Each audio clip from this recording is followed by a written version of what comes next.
So now, earlier we were talking about the transceiver chips. This is a USB to DMX interface. And if you look at where the DMX comes in, you'll see, and I'll pass this around, but there are transceiver chips right at the input of that. So I'm going to pass these around. There's a styrofoam there with 4 transceiver chips. Those are TI. That's the brand, Texas Instruments brand 485 transceivers. And then the interface, if you look at where the cable comes in, right after it, there is a transceiver chip. Okay, now, the other thing to notice about the transceiver chip is that in the interface, is that it's socketed. In other words, it's got 8 legs, and rather than solder them directly to the PC board, they put a IC chip socket so you can plug it in and unplug it. Why?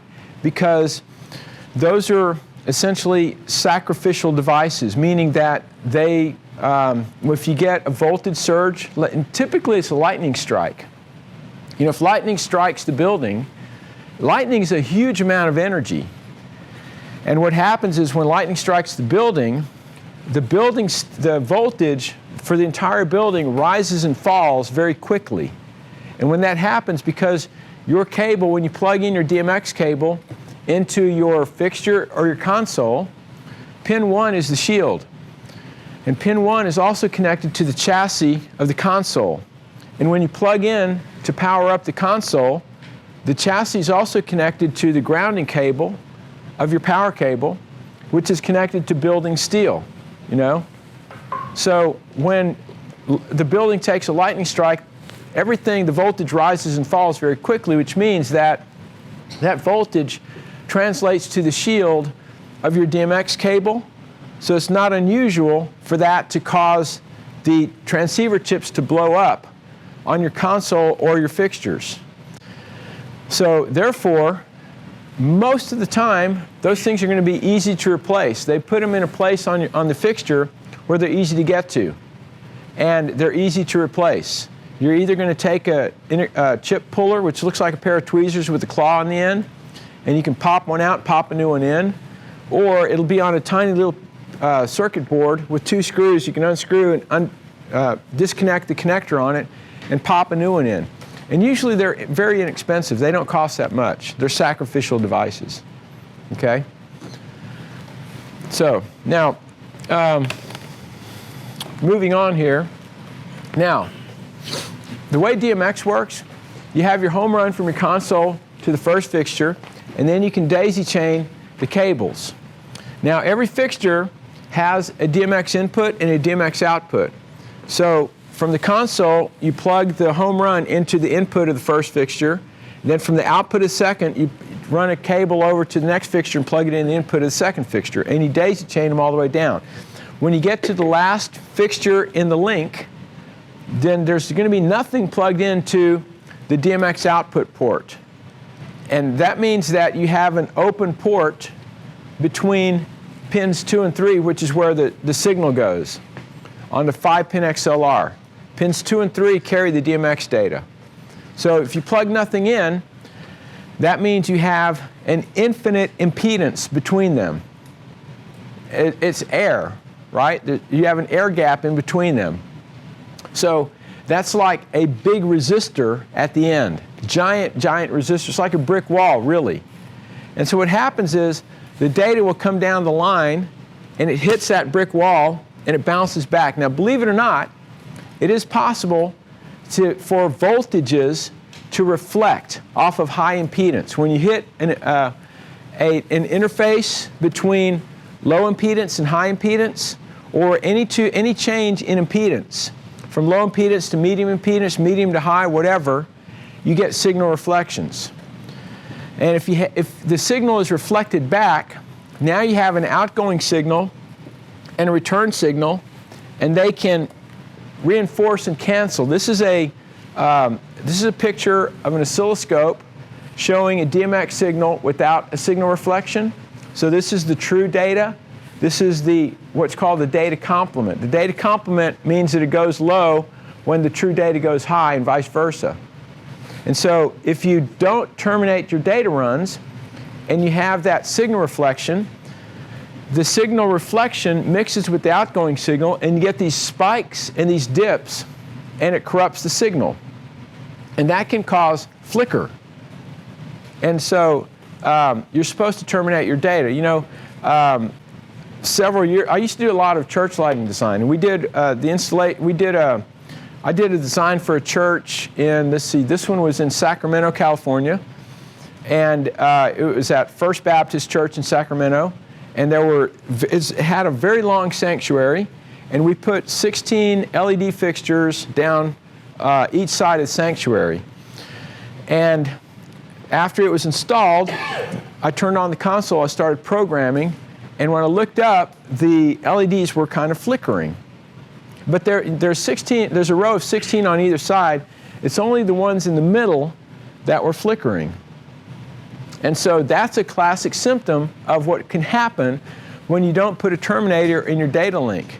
So I called the techs over, and I said, did you terminate the data run there? And they said, we couldn't. I said, what do you mean you couldn't? Well, it turns out that this is one of those cases where they used an Ethernet connector for DMX signal, and there was no output, and so there was no way for them to add a data terminator in there.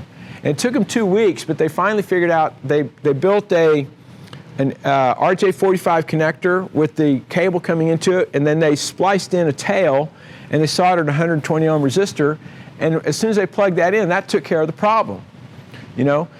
So now, having said that, there are lots and lots of installations without data termination that work fine, but if you want to get the best results, you will terminate your data runs. Yeah, Ray? I'm having trouble picturing that. What did they do? Okay, so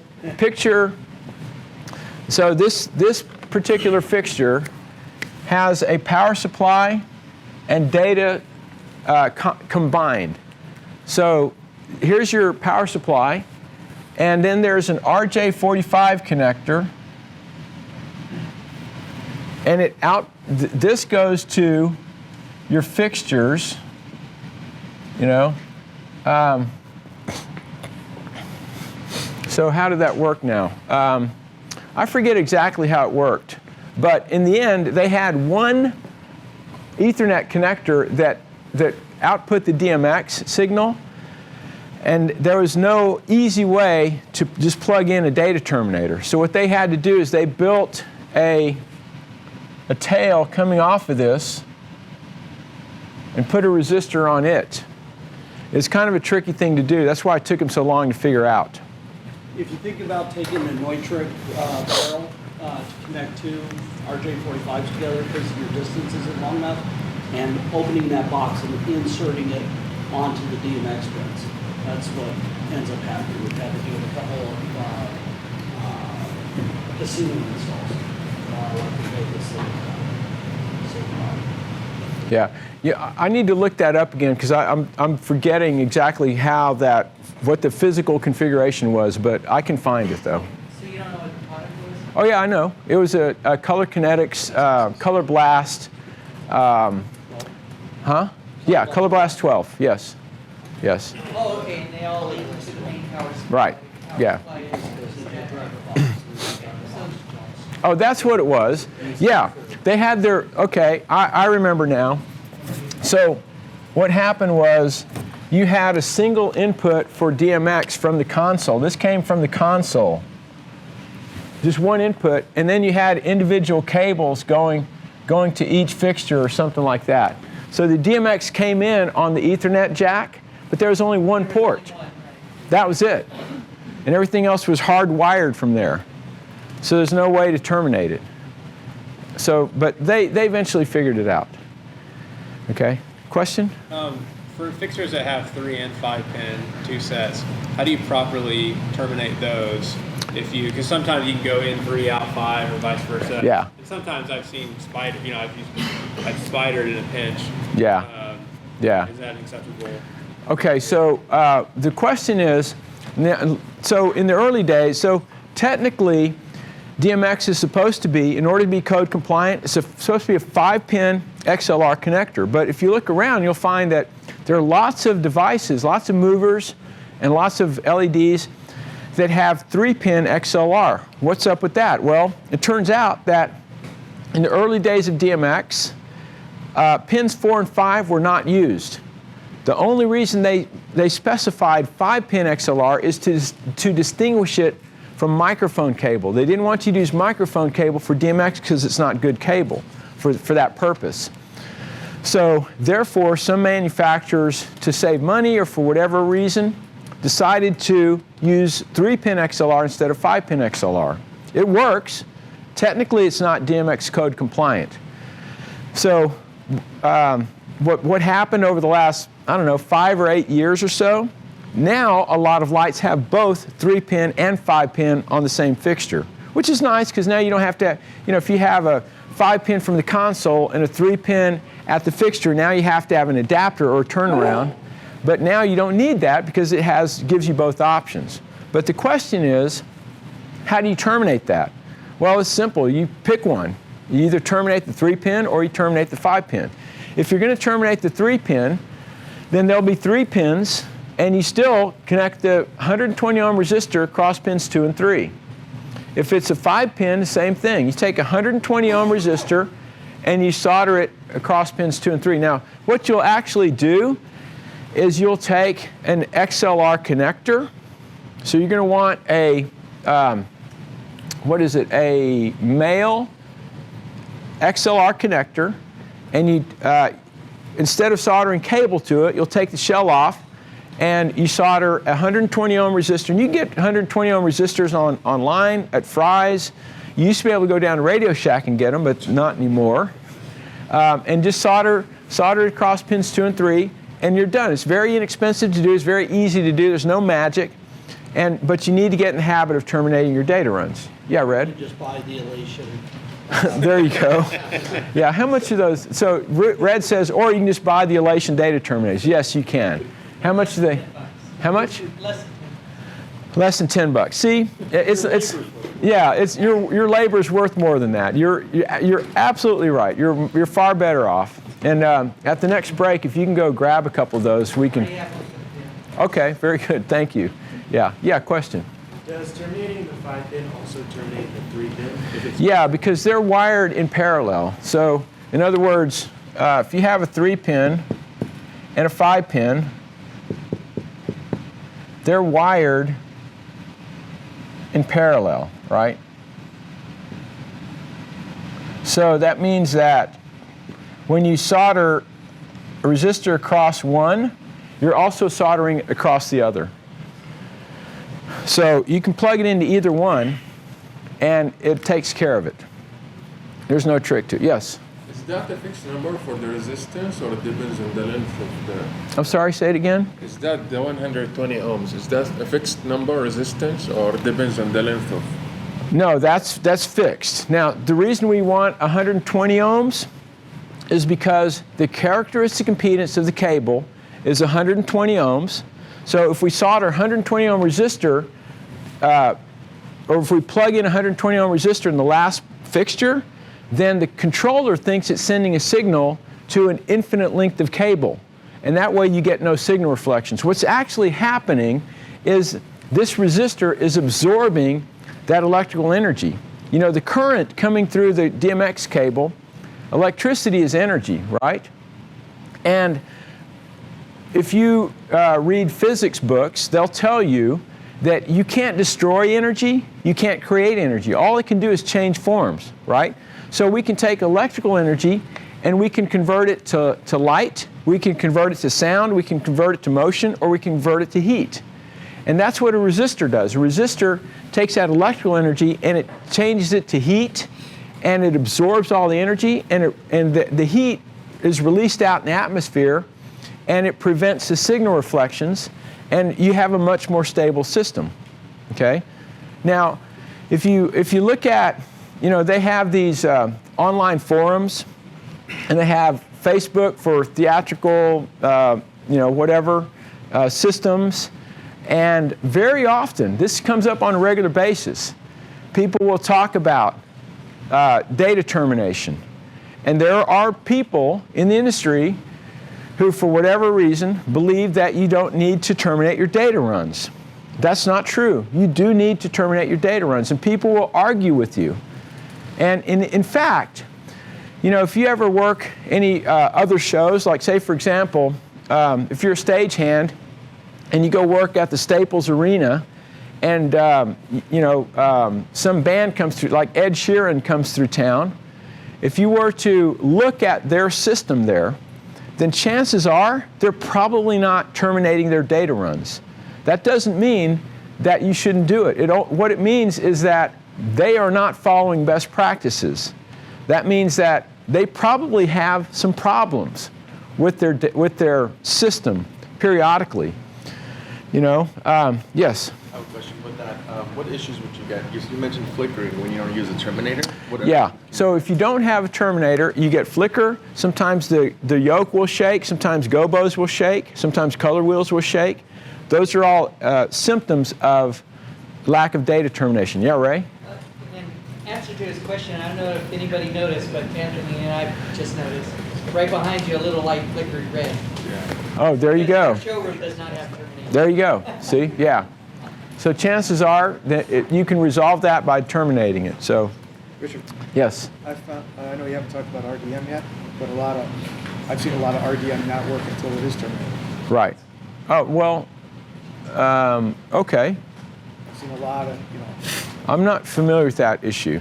So what Kevin was saying is that he has actually seen, we haven't started talking about remote device management yet, or RDM, but, oh, thank you. They can open them up, take the Okay. caps off. Okay. Yeah, let me, these are data terminators. So if you want to, yeah, let me, so it's just an XLR connector, right? And if you take the cap off, well, I can't because it's, Yeah, you can take it. oh, there we go. Okay. And if you look inside of it, you'll see, I'll start it over here. Well, you've seen it. You'll see 120 ohm resistor. So, oh well, here I'll start one the other way too. So, but to Kevin's point, we have not started talking about remote device management yet. We will. But there we go. So pass that. But what Kevin is saying, and I have not witnessed this yet, but Kevin has a lot of experience, and he's saying that he's seen instances where RDM will not work without data termination.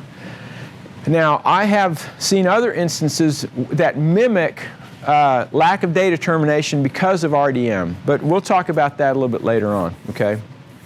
Yes? Is it possible to lose control of a fixture if you don't terminate it? So the question is it possible to lose control of a fixture if you don't terminate it? I've never seen that before, so I don't think it is, but I don't know everything, okay? So, but, and here's the thing is that if you talk to people who believe you don't need to terminate, ask them why. Why don't you need to terminate? 'Cause it's interesting the different answers you get. The most common answer I hear is that fixtures are self-terminating now. That's not true. There are 3 fixtures I know of that do have connectors that are self-terminating. None of these fixtures that I know of.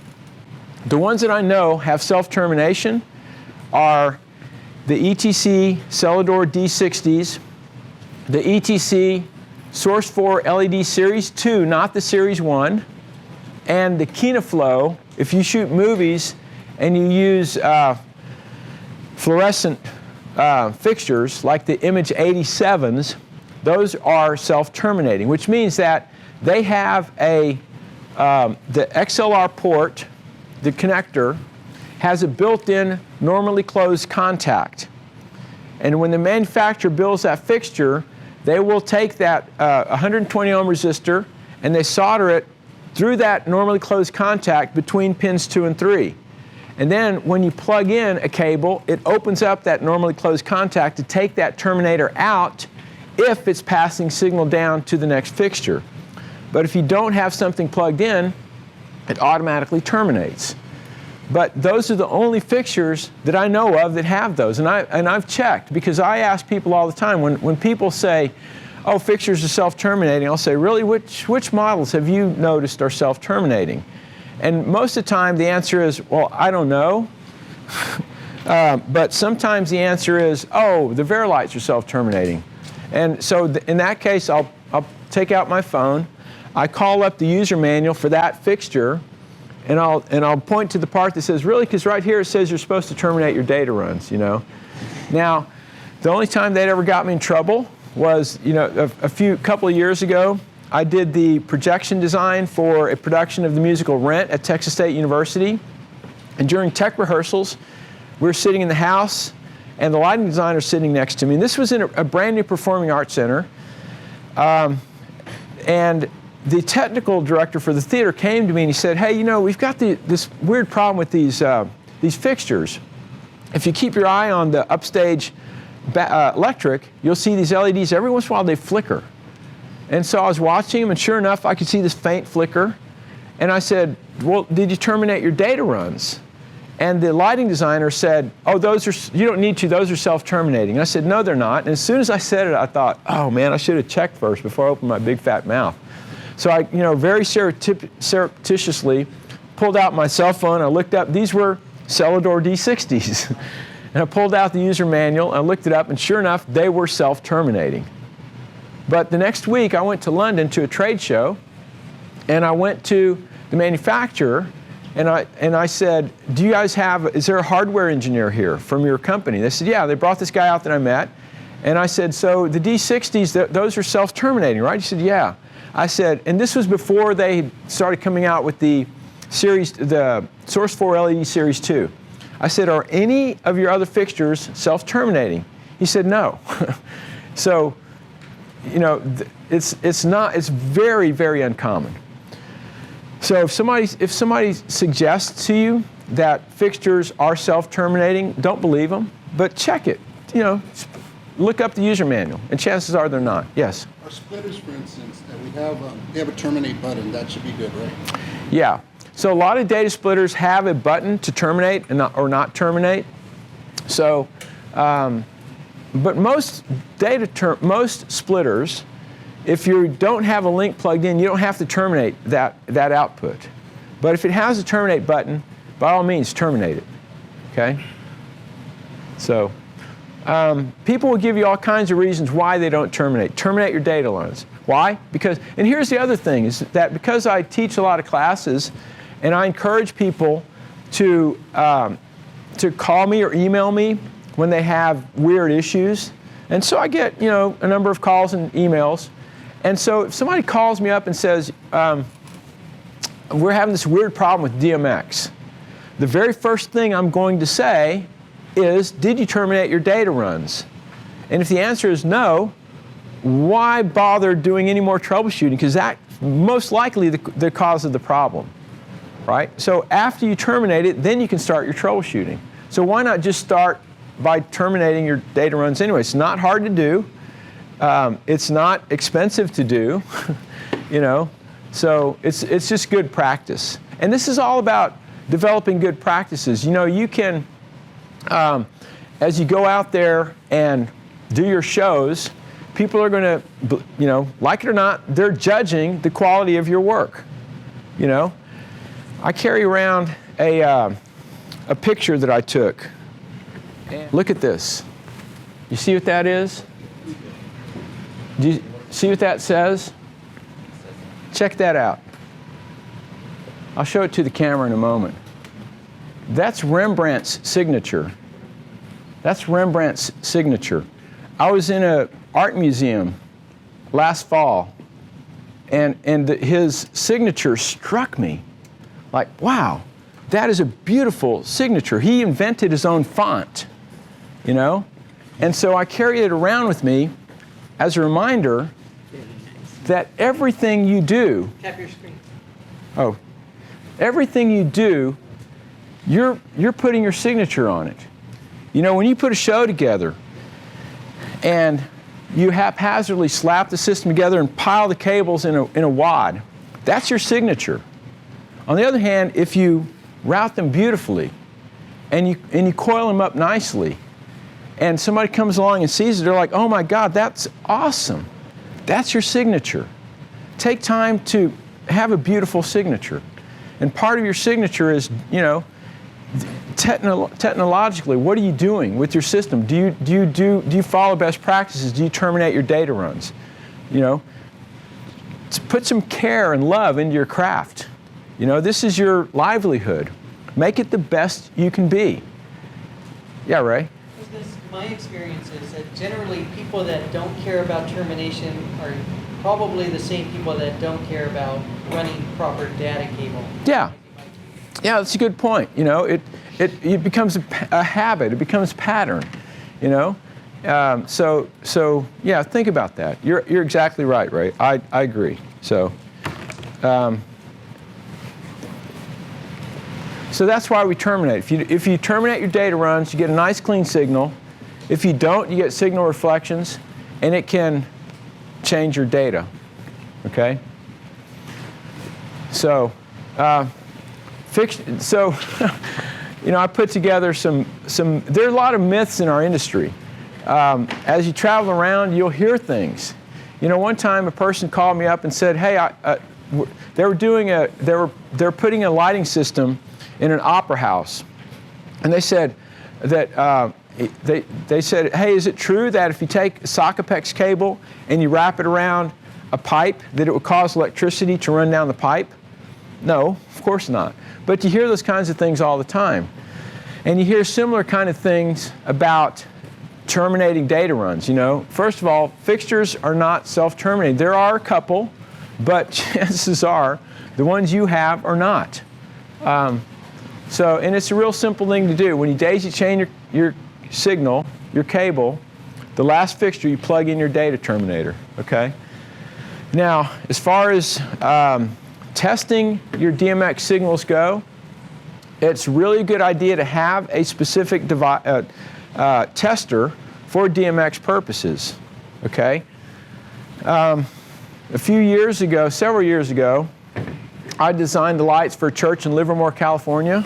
And the way I do my lighting design is I'll do it in phases, because typically it's not unusual for the client to have bigger ambitions than they have a budget.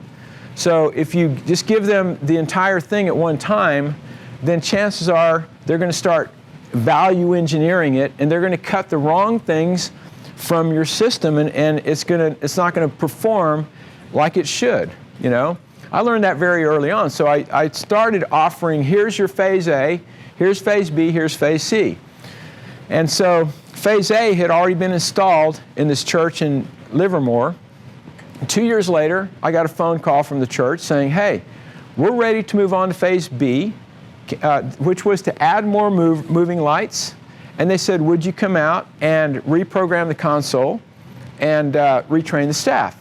I said, sure. So I showed up, and the first thing I did is when I turned on the console is I grabbed hold of all the fixtures and I pressed the home button to see what would happen. Are the new fixtures powered up? Do the data cables work properly? And so what happened was some of the fixtures behaved exactly as they're supposed to, which is to go straight down in a big white spot. Some of them did nothing, and some of them started freaking out and started, like shaking and misbehaving. So I walked out on the floor and I looked up, and some fixtures have LED indicators to tell you whether you have good data or bad data, and one of the data indicators was yellow instead of green, which meant it was bad data. And I said, it looks like we have a bad data cable. And the person who was with me from the church said something to the effect that, well, that's impossible because we built those cables ourselves. And I said, well, did you test them after you built them? He said, yeah. I said, well, what did you use to test them with? And he showed me a guitar cable checker. And that's what we were talking about earlier. It's like, that's not the same thing, because that's a continuity checker. And a continuity checker works on DC, works on a 9-volt battery. And it'll tell you whether pin 1 is wired to pin 1, pin 2 is to pin 2, pin 3 to pin 3, pin 4 to 4, 5 to 5. But what it may not tell you is whether or not it will actually pass a DMX signal. Why? Because if it's soldered with cold solder joints and big blobs of solder that are close together, those blobs of solder can act like a capacitor. And a capacitor for high-speed digital data will short the pins together. And if you want to see the math behind that, I can show you the math all day long, but most of you aren't interested in math, so I won't do that to you. But there is math behind it. But the point is that you really need something that is outputting DMX to really test the system to see if it's working properly, you know? And so there's lots and lots of handheld devices. This one is an Acclaim, and I'm guessing it's the XMT350. Yes. Okay. So the XMT350 is a handheld device, and does anybody know the retail price on this one? A lot. It's a lot. Yeah, they're not cheap. They're not cheap. $670. $770. Okay, so $770. Most of the. $720. Okay, but you know what? This is a really valuable tool. I have tools in my toolkit that cost more than this. I have some that cost less than this. But you know what? I have one of these because that's how important it is, you know. So I can highly recommend this. But here's the point: is that this handheld tester can output DMX, it can receive DMX, and it can also do RDM, which again we'll talk about a little bit later on. But RDM is a great tool. The RDM tool alone in this will pay for itself in time and also in safety as well, as you'll see later on. Okay. So what I would do with if I was building cables, if I was building my own data cables, what I would do is I would take this handheld, I would put it in DMX output mode, I'd connect this to a fixture, and I would turn on a fixture and see if I can get it to run. That way I know that the cable is good, okay?